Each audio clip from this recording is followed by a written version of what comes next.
Բարև ձեզ սիրելի հայրենակիցներ, ձեզ հետ է Էդվարդ Անտինյանը։ Ողջունում եմ ձեզ Համայնայության մայրաքաղաք Երևանից։ Այսօր հուլիսի 7-ն է 2026 թվական։ Երեք խոսում էինք, որ Նիկոլ Փաշինյանը Եկատերինբուրգում է ցուցահանդեսի է մասնակցում եւ այլ, բայց դա չէր այդքան կարեւոր, չնայած չպետք է էլ գնար, դա իր տրամաչափի հավաք չէր, որովհետև այնտեղ վարչապետների հետ մի շարքում կանգնել նկարվել, այն դեպքում, երբ որ կարգավիճակով ինքը վարչապետից բարձր է, Հայաստանը խորհրդարանական կառավարման համակարգ է, այն էլ մի Ռուսաստան, որտեղ կնճռոտ հարցեր կային, առավել ևս, որ իրանք չէին շնորհավորել ընտրությունները Փաշինյանին անգամ սահմանադրական դատանից հետո, բնական բան է, դա պետքա գնար, որպեսզի ցույց տար, որ Ռուսաստանի հետ ամեն ինչ նորմալ է։ Դրա համար հատուկ կարդում եմ այն մասը, որը Փաշինյանն է ասել, որտեղ ասում են, բա ինչու եք տենց կարծում։ Հիմա ասեմ։ Եկատերինբուրգում Ռուսաստանի Դաշնության կառավարության նախագահ Միխայել Միշուստինի հետ հանդիպման ժամանակ Հայաստանի վարչապետ Նիկոլ Փաշինյանն ասել է. Կարճ ուղղակի կարդում եմ այն ինչ որ շատ շնորհակալ եմ Միխայել Վլադիմիրի։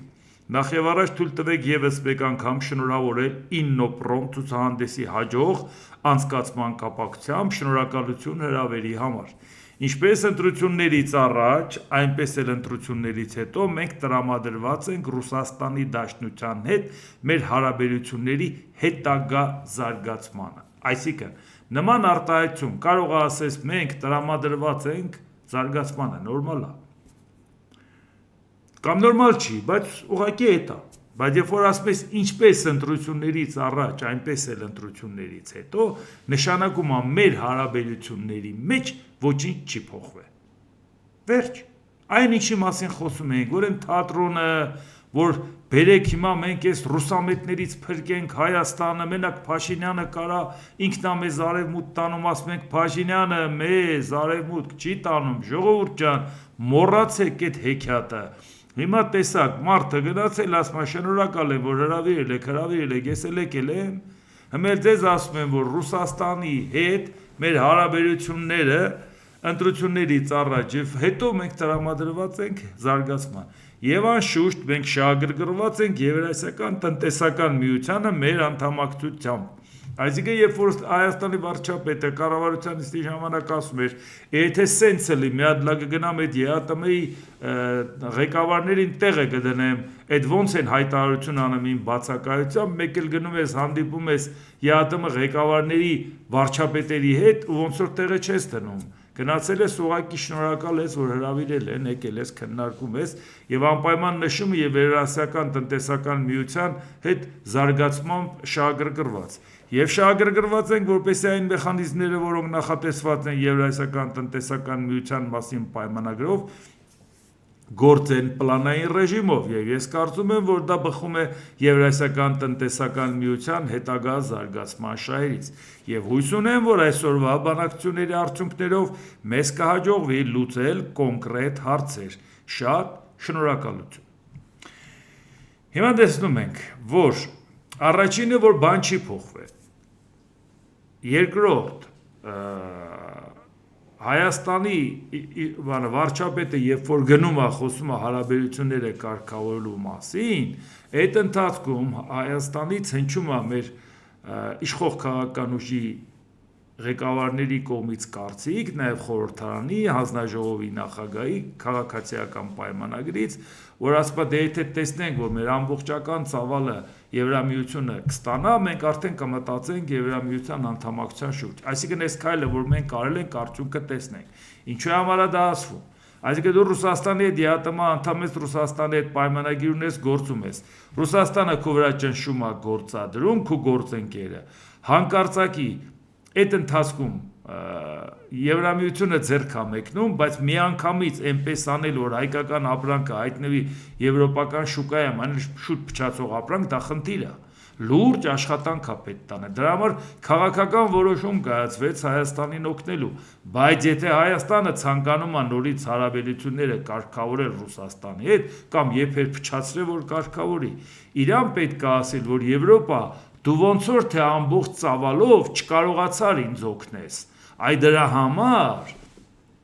Ես բա ինչ անեի, ստիպված նորից վերադարձա Ռուսաստանի գիրկը, այսինքն մեղավորը Եվրոպան է, որը որ նեղ պահին ձեռքամեկն է, այ հիմա դուք հասկացաք, թե ինչի Նիկոլ Փաշինյանին պետք չէր, որ խորհրդարանում արևմտամետ ուժ լիներ, որովհետև ինքը ասում է, դե լավ, ինչքան էլ ինձանից դժգոհ եք, հաստատ ավելի լավն եմ, քան այս ռուսամետները ձեզ համար, բա դուք ինձանից որ դժգոհ եք, ինչ եք ուզում, խորհրդարանում 3 ուժ է, 2-ը ռուսամետ, Բայրանչին էր պետք որ լիներ ուժ, որը որ կանգներ ասել ժողովուրդ, էս ինչ խաղեր եք տալի։ Եվ բարձր ամբիոններից տարբեր հանդիպումներում ասել, որ Հայաստանի իրական քայլերը այս ուղղությամբ պես պետք է արվի, որովհետև Նիկոլ Փաշինյանը ասեց Եվրոպա, ես քո հետ եմ,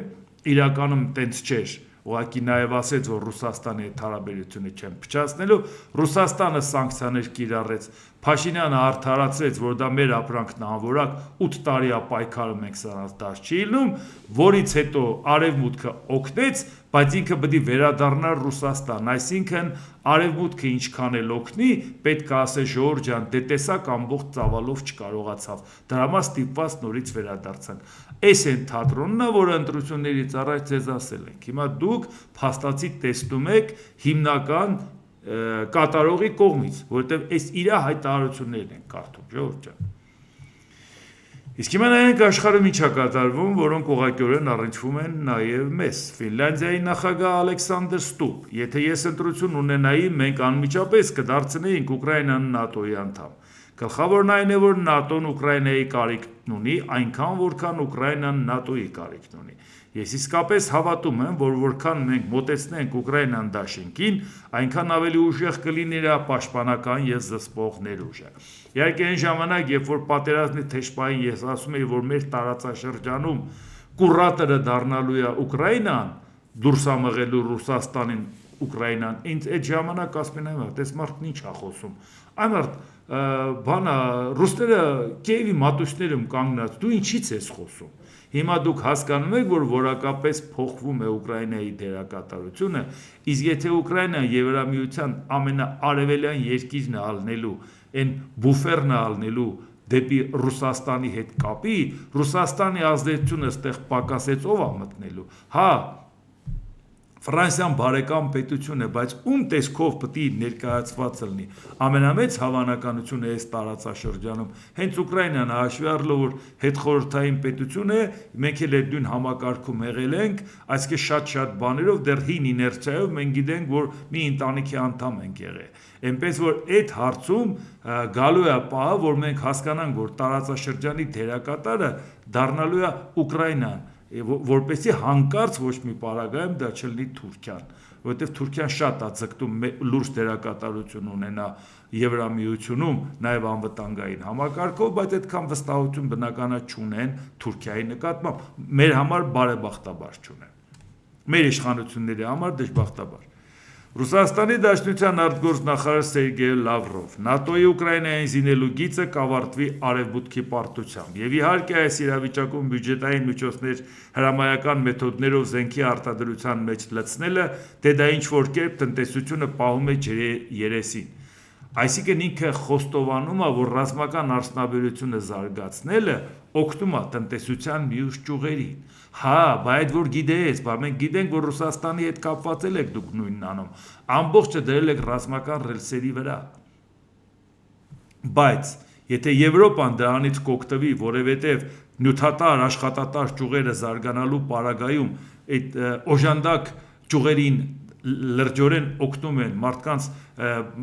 բանը գնողունակ պահանջարկը բարձրանում է եւ լայն սպառման ապրանքների հետ կապված էլ որոշակի տնտեսությունը դուրս է գալի ճգնաժամից։ Ռուսաստանի պարագայում Ռուսաստանը հյուծվում է ռազմական ծախսերի պատճառով, որովհետեւ դա չի հանգեցնում տնտեսության զարգացմանը։ Տնտեսության հերն անիծելը ինչ տնտեսությունը զարգանա։ Այնտեղ ամբողջը դրել է ռազմական արդյունաբերության վրա։ Դրանից են օժանդակ ճյուղերը չեն օգտվում ու աճում։ Ժողովուրդը գնողունակ պահանջարկը չի մեծանում։ Այսինքն այն որ գնաց միտեղ պարապես սպորտով, մեկը նորմալ պարապում է ուժեղը, ավելի է ուժեղանում։ Թույլը մի քիչ շատ է պարապում,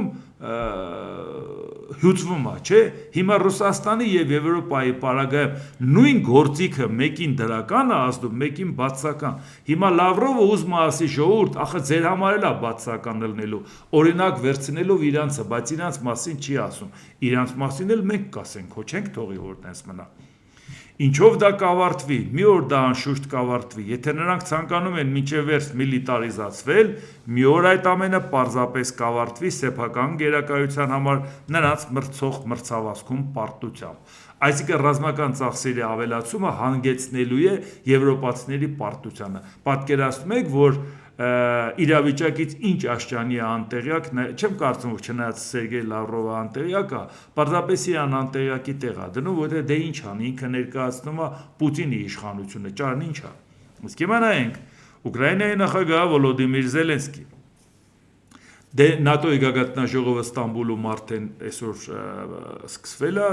ամսի 7-ին եւ 8-ին հանդիպում նաեւ նախատեսվում է Դոնալդ Թրամփի եւ Վոլոդիմիր Զելենսկու, ամսի 7-ին արդեն Թրամփն էլ է ժամանել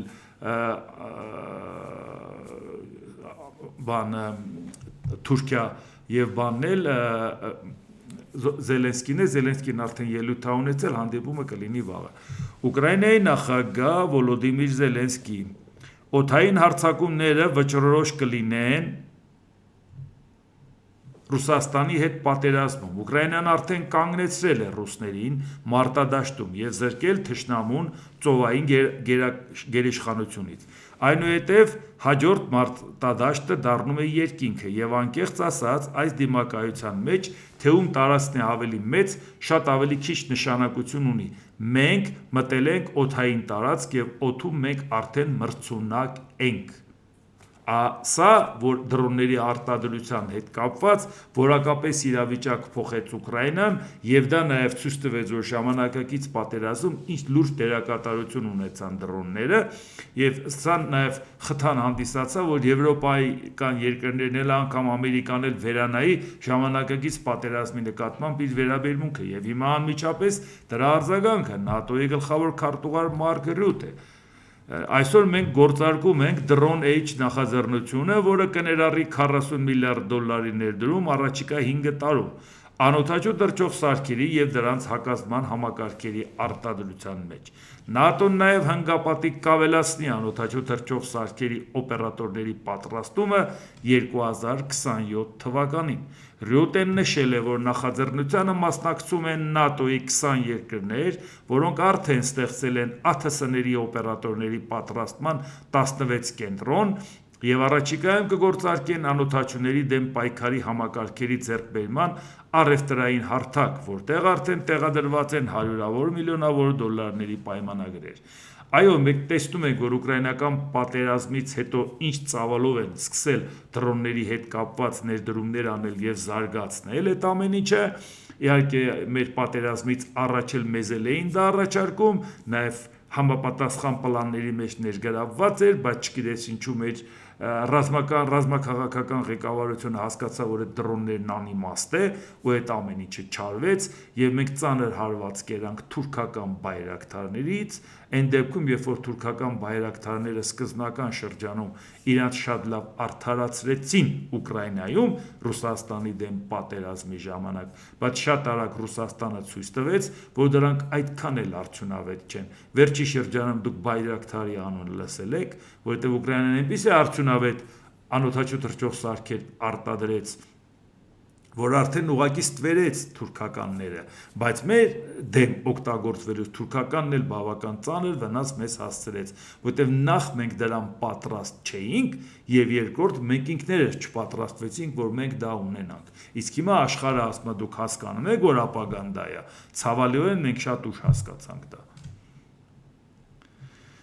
Ուկրաինայի զինված ուժերի գլխավոր շտաբի հաղորդագրության մեջ նշվում է. Օմսկի նավթավերամշակման գործարանը, որը գտնվում է Ուկրաինայի պետական սահմանից 2500 կիլոմետր հեռավորության վրա,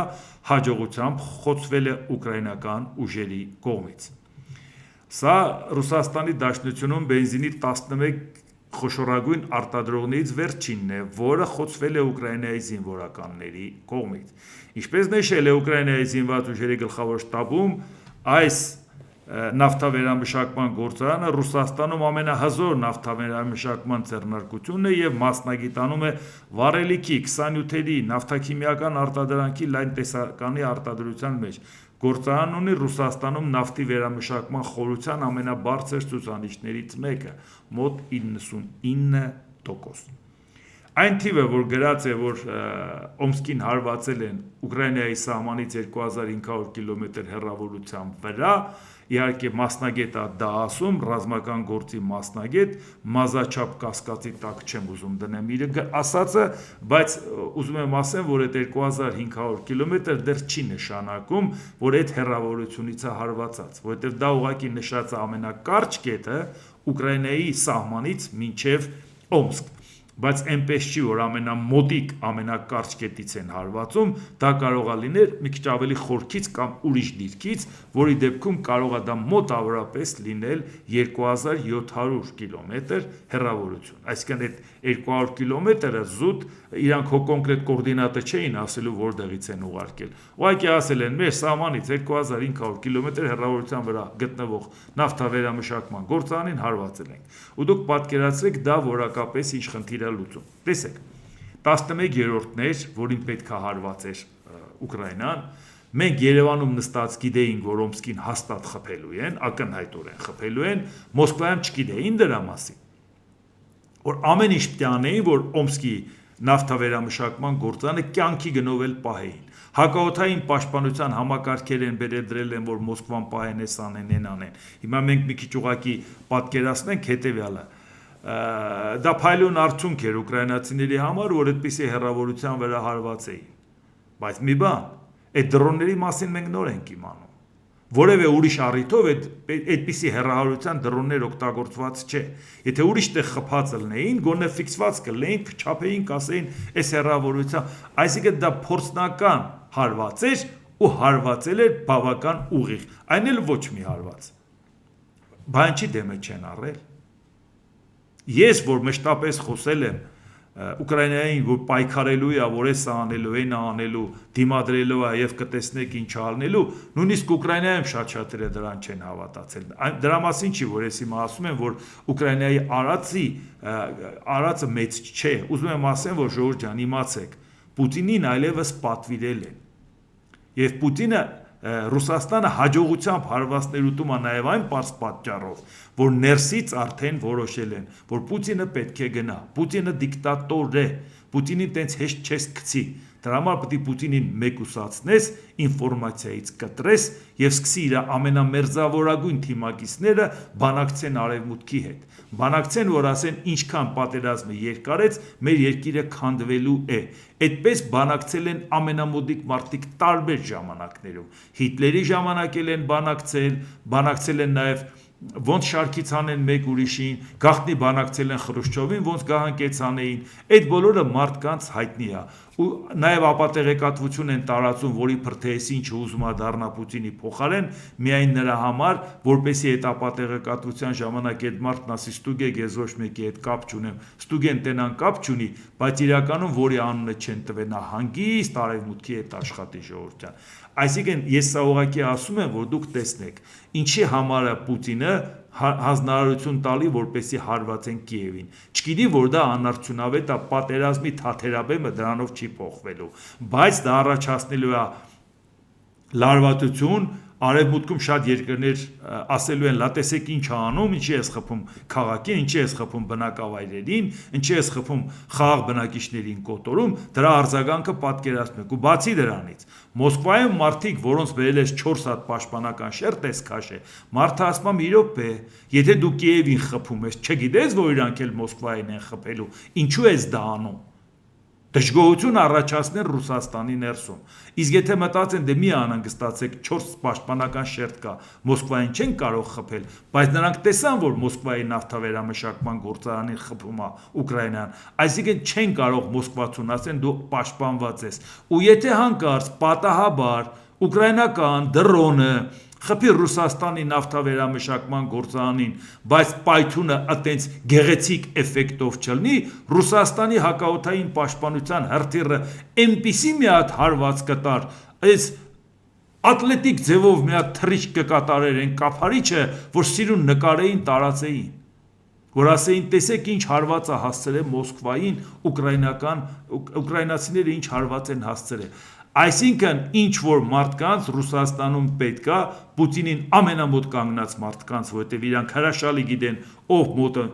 մուտք ու ելք ունեն եւ այլ եւ հրաշալի այնքան լծակ ունեն, որ կարող են դրսի այդ բանակցել։ Այո, մարդկանց նախ ինֆորմացիայից են կտրում։ Նիկոլայ Չաուշեսկուն եկավ միտինգի, հենց գիտեր հավաքվել են միայն իր կողմնակիցները։ Նա նույնիսկ զարմացավ, որ ընդեղից Իրանից դժգոհ արձագանքներ կա։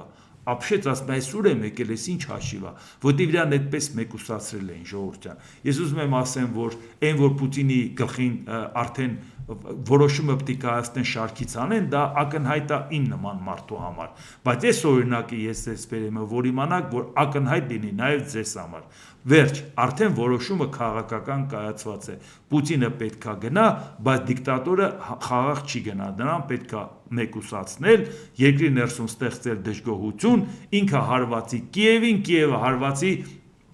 նավթավերամշակման գործարաններին, առաջանան հերթեր, Մոսկվայում էլ անհանգստություն առաջանան չես Կիևին խփում, երբ որ դրանով ռազմավարական ոչ մի հարց չես դուսում։ Այսինքն ես դա ասում եմ ոչ թե այն մարդկանց համար չեմ ասում Պուտինամերների Հայաստանը բնակ, որոնք որ իհարկե գիտեն, եթե Պուտինը մեռավ, պետք է խնդրեն, որ իրանց հետը դնեն։ Էդ է, նրանց գործը հեշտ է, իմաստել չունի նրանց համար խոսել։ Ես խոսում եմ նրանց համար, ովքեր գոնե հույս ունեն, որ լույսը կարող է բացվի արևը դուրս գա եւ այդ օրը Պուտինը չլինի։ Իհարկե ծանր է, որ իրանք այդ մտքի հետ հաշտվեն, բայց ես նախապես իրանց կամաց տրամադրում եմ ժողովուրդ ջան, հաշտվեք այդ մտքի հետ, որ մոլորակը լինելու է, բայց Պուտինը չի լինելու։ Եվ դրա համար կոնկրետ օրինակ եմ բերում, որ պատկերացնեք։ Ուկրաինայում հրաշալի գիտեն, որ Պուտինը այլևս դատավճիռը կայացված է նրա համար, իսկ այդ կարգի երկրում միայն կարող են անել պալատական հեղաշրջում։ Պալատական հեղաշրջում դիկտատորին գցելու համար պետք է լինի զանգվածային դժգոհություն երկրի ներսում։ Պատերազմը տեղափոխվի իր տարածք։ Եվ բոլորն էլ հրաշալի հասկանում են, այս ամեն ինչի ես բերեցի այս օրինակը, որ իմանաք Մազաչափ չեմ կասկածում են արդյունավետության, որ ունեն այդ դրոնները ուկրաինացիները, բայց դրա մասին ենք խոսում, բայց ուզում եմ ասեմ, իմացեք, այդ էմպեզեն Օմսկի պիտի պահեին կյանքի գնով, ցանկացած ձևով, բայց նկարում են, ասում են Պուտինի այսինչ կեցավայրը Վալդայում, տեսեք ինչպես են պաշտպանում, բայց Օմսկի էմպեզեն, որ գիտեին, որ հարվածելու է, չեն պաշտպանում, այդ ինչի մասին է խոսքը, այդ դժգոհությունը տարածում են Ռուսաստանում, այն մարդիկ, ովքեր պատերազմով ոգևորված էին, մի հատ դուք հետևեք Ռուսաստանում ինչ ինտենսիվությամբ տարածվում հակապուտինյան, հակապատերազմական ինֆորմացիաները, ողողված է բոլոր հնարավոր ձևերով, շատ լուրջ արդյունավետ աշխատում են ժողովրդին բացատրելու, որ այս պատերազմը մեզ պետք չէր, պատերազմը բերեց մեր տուն, ու սա իր արած դա։ Իհարկե կան մարդիկ, ովքեր որ Պուտինի համար խելքները գնում, դա պարզ է, դա բնական բան է, թե չէ։ Բայց ես խոսում եմ հիմնական դա զուտ կազմակերպված աշխատանք է։ Ուսումնասիրեք ինչպես է այդ ամեն ինչը կատարվում եւ ուղղակի դա ասում եմ նրա համար, որ այն մարդիկ, ովքեր դեռ հույս են փայփայում, որ դեռ Պուտինը վերականգնել է իր ուժերը, որ տեսեք հիմա էլ հակահարվածի է անցնելու, էսը անելու, այն անելու ժողովուրդ ջան, երբ որ Նապոլեոնը հասավ Մոսկվա, դա դեռ չի նշանակում, որ Մոսկվայից չէին հասնի Փարիզ։ Եվ այդպես էլ տեղի ունեցավ։ Նապոլեոնը ինչքան էլ տանջվեց, այլևս երկրորդ անգամ չհաջողվեց, որտեղ նա ով հարցակվում է, նա շարքից հանում է որոշակի ստրատեգիական օբյեկտներ, նա խոճապ է տարածում երկրում, մարդիկ նահանջում են, տրամադրություն է կոտրում, մի խոսքով շատ լուրջ հարցեր կա հանկարծակիության էֆեկտով անելու, բայց եթե պատերազմը երկարեց, պաշտպանվողը ոտի կանգնեց, պաշտպանվողը նախապատրաստվեց, բայց դու երբ որ արդեն անգամ հարձակվելու ժամանակ բերել ես շփման գիծը ամրապնդել ես, բայց ինքը այնքան ուժ ունի, որ քեզ հետ է մղում անգամ քու ամրակայած տեղերից, դա նշանակում այլևս երբեք դու շանս չես ունենա վերադառնալու։ Այո, Հիտլերը հասել է Ռուսաստան, Մոսկվայի մատույցները Ասում են, հա ինչ ա եղել, հիմա եթե սովետական միությունն ա գնում դեպի Բերլին, կարող ա վաղնել Հիտլերը հետ գա, ոչ ժողովուրդ ջան։ Այն հանկարծակիությամբ, որ հարձակվել ես, այն հարվածները, որը տվել ես, այն խուճապը, որը տարածել ես, այն կարևոր օբյեկտները, որը շարքից անել ես, եթե դրանից հետո ոտի ա կանգնել, անցել ա հակահարձակման, դու դատապարտված ես պարտության։ Ձև չկա, որ դու հաջորդ անգամ նորից հարձակվես ու նորից հայտնվես Կիևի մատույցներում։ Եթե որևէ մարդ դա չի հասկանում, ստիպված եմ պատմական օրինակներով ասել։ Դրա համար ուզում եմ ասել, հաշտվեք այդ մտքի հետ, որ Պուտինը չի լինելու։ Տրամադրվեք,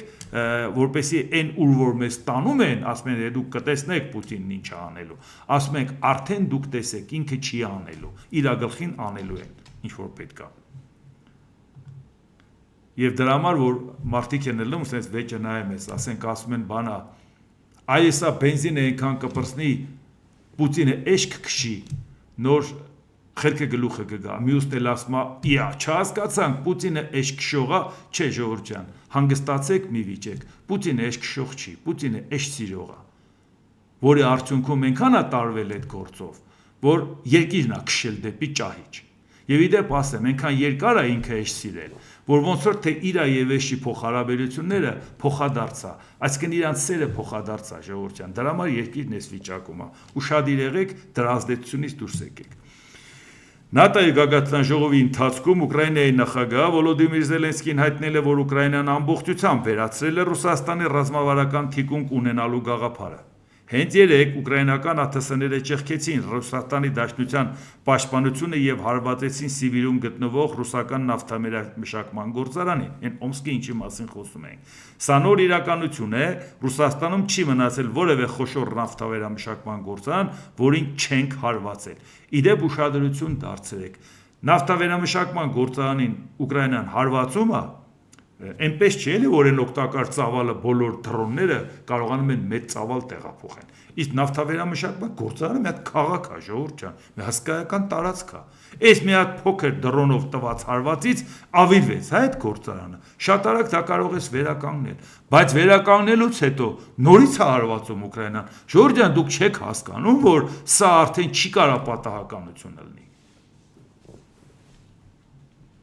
Վոլոդիմիր Զելենսկի, Եվրոպայում մեզ անհրաժեշտ միակ բանը, որ դեռ պետք է անենք, Ռուսաստանի բալիստիկ հրթիռների դեմ ուժեղ պաշտպանություն կառուցելն է։ Սա մեծ մարտահրավեր է, ճիշտ է, սա Ռուսաստանի վերջին խոշոր առավելությունն է։ Ես կարծում եմ, որ Եվրոպան հրատապ կարիք ունի հակաբալիստիկ համակարգեր եւ դրանց համար անհրաժեշտ հրթիռներ արտադրելու սեփական կարողության։ Մենք բոլորս գնահատում ենք Patriot համակարգը, այն հիանալի համակարգ եւ կան նաեւ այլ համակարգեր, սակայն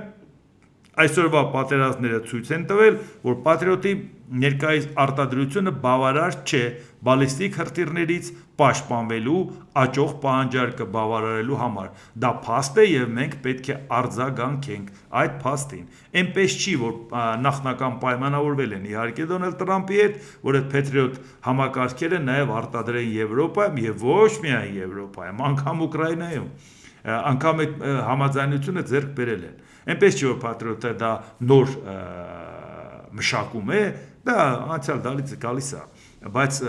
արդյունավետ ձևով դրա օգտագործելը, երբ որ հիշում եք Պուտինն ասում է, դա այն հին բան այ մա դրա ընդհանրապես մեզ համար խնդրեմ չի, բայց ոնց դառավ խնդրեմ,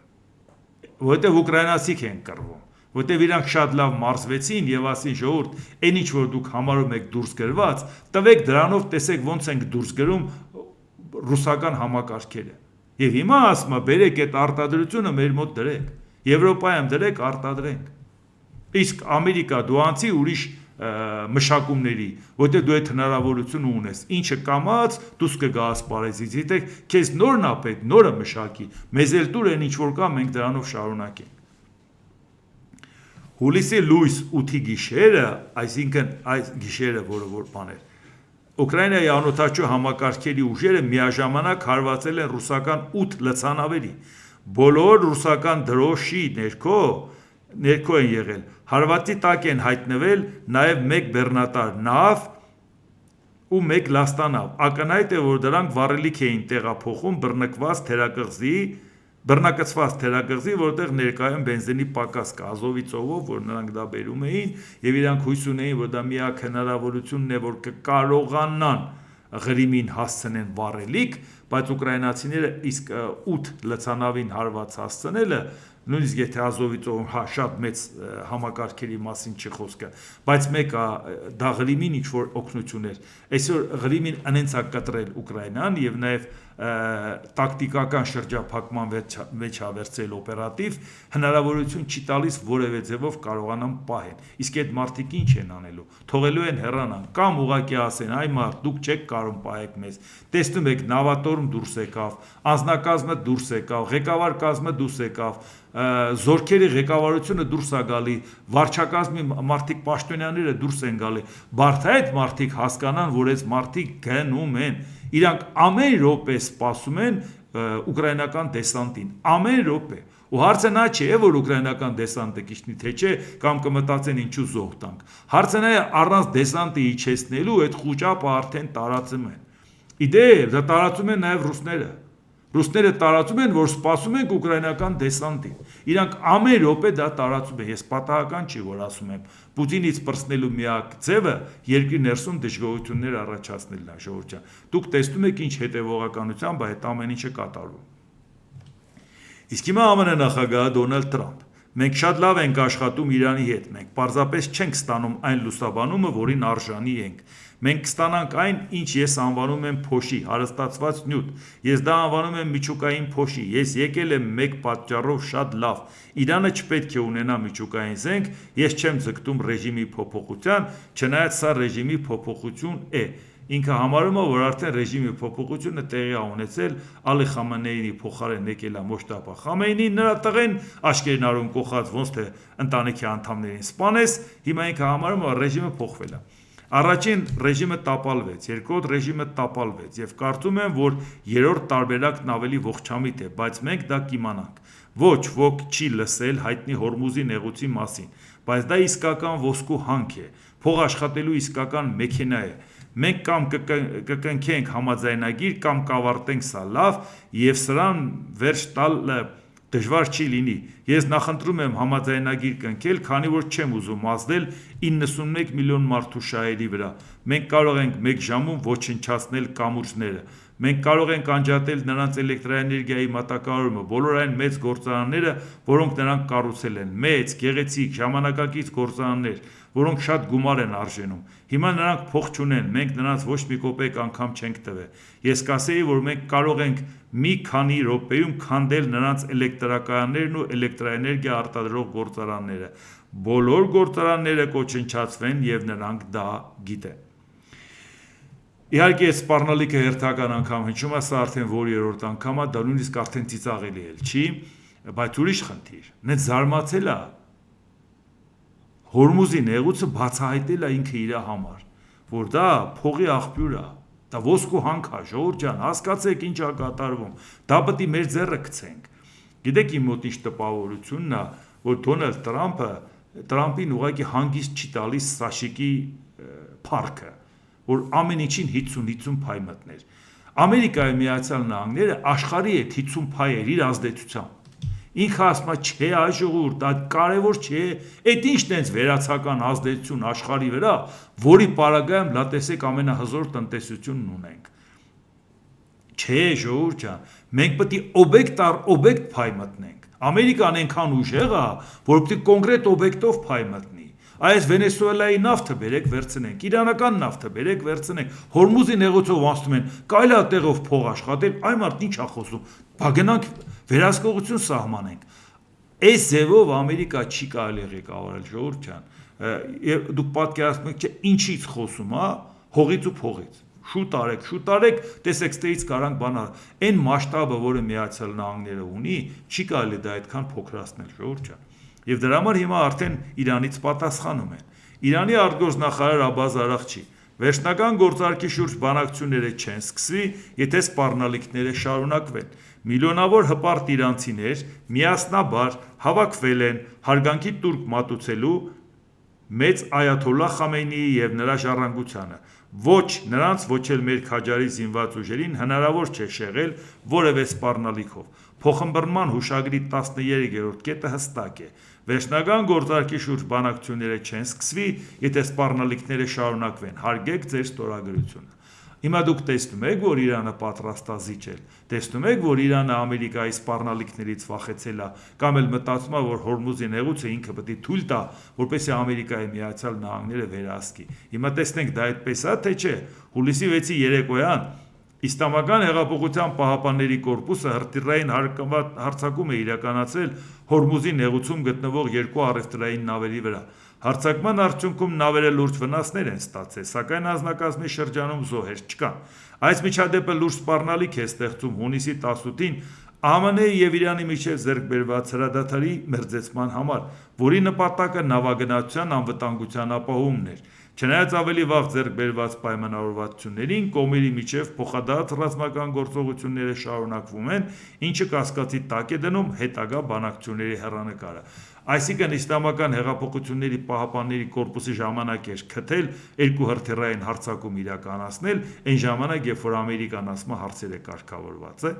Այսինքն, երբ որ ասում ես, որ հարցը լուծել ենք, ջախջախել ենք, իշխանափոխություն ենք արել, ենք արել, կվերացնենք, նրանք պատասխանն ասում են, որ եթե այդպես է բանակցությունը չի շարունակվի, բա ինչի է ամեն անգամ Դոնալդ Տրամպը տենց սպառնում, որովհետև այն պայմանագիրը, որը պատրաստում են կնքել, ընդամենը հուշագիր են ստորագրել։ Այդ պայմանագրում Ամերիկան շատ լուրջ զիջումների է գնացել եւ այդ մասին ամբողջ աշխարհը գիտի։ Այն ինչ նպատակներ ինքը իր առաջ դրել է, դա չկարողացավ իրականացնել։ Անկամ նեղացավ Իսրայելից, Իսրայելը Ամերիկայից, որտեղ իրանք նախնական ուրիշ բան էին ուզում, ուրիշ բան ստացվեց։ Հիմա մարդիկ ասում են, քո արածն ինչ էր։ Զոհեր տվեցինք, միլիարդավոր դոլարներ ծախսեցինք։ Իրանի հետ եկանք մի այնպիսի վիճակի, որ այդ վիճակը դրանից առաջ էլ ունեինք։ Հորմուզի նեղուցն էլ բաց էր։ Քո արածն ինչ է։ Հիմա ինքը ասում է, լավ, բերեք մի հատ փաստաթուղթ ստորագրենք, որը ոչինչ է, Ամերիկայի շահերից բխող եսիմ ինչ չի։ Բայց ասենք, որ ես վախացրեցի, ես սպառնացի, իրանք եկան ոտերս ընկան, իրանք խնդրեցին եւ ես համաձայնվեցի այդ թուղթը ստորագրեմ։ Այսինքն ինքը ընդամենը ակնկալում է Իրանը, որ ասի, վայ, շնորհակալություն, մեծ աղբեր, այ դու որ չլներ, մենք ով էինք։ Մենք այո բարձր ենք գնահատում քո խաղաղության ձգտումը, որի արանքում այդ փաստաթղթի կետերը ստվերի Դոնալդ Տրամպը իր հռետորաբանությամբ։ Իրանն էլ ասում է նույնիսկ այդ հնարավորությունը քեզ չեմ տալու, որ դու ինքդ զիջողական փաստաթուղթ կնքես, բայց գնաս հրապարակային հայտարարես, որ մենք քեզ խնդրել ենք, դու մեզ ոչնչացրել ես, մենք էլ զիջել ենք։ Սա թուլացնում է Ամերիկայի դիրքերը, ժողովրդյան, սրա մասին է խոսքը։ ԱՄՆ նախագահ Դոնալդ Տրամփ Ռուսաստանը եւ Ուկրաինան ցանկանում են վերջ դնել հակամարտությանը, խաղաղության բանակցությունները ընթացքի մեջ են։ Ուկրաինայում հակամարտությունը շատ ավելի մոտ է ավարտին, քան կարծում եք։ Հիմա Դոնալդ Տրամփը, որի սկզբանե կարծում էր, որ ուկրաինական պատերազմը մի օրում կավարտի 24 ժամում, հետո հասկացավ, որ դա ինչքան բարդ է, հետո շատ երկար ժամանակ փորձեց ճնշում գործադրել Ուկրաինայի վրա եւ բարեկամանալ Ռուսաստանի հետ, որը ոչ մի հնարավորություն չտվեց, արդյունքում ինչ ստացվեց, որ ինքը հասկացավ իրավիճակը եւ հասկացավ, որ Ռուսաստանը այլևս շանս չունի Ուկրաինային հաղթելու։ Ինքը արդեն դա հասկացավ։ Այն նոր որ պատմում է ինչա տեղի ունեցել։ Եվ նաև բացատրում եմ, որ այո,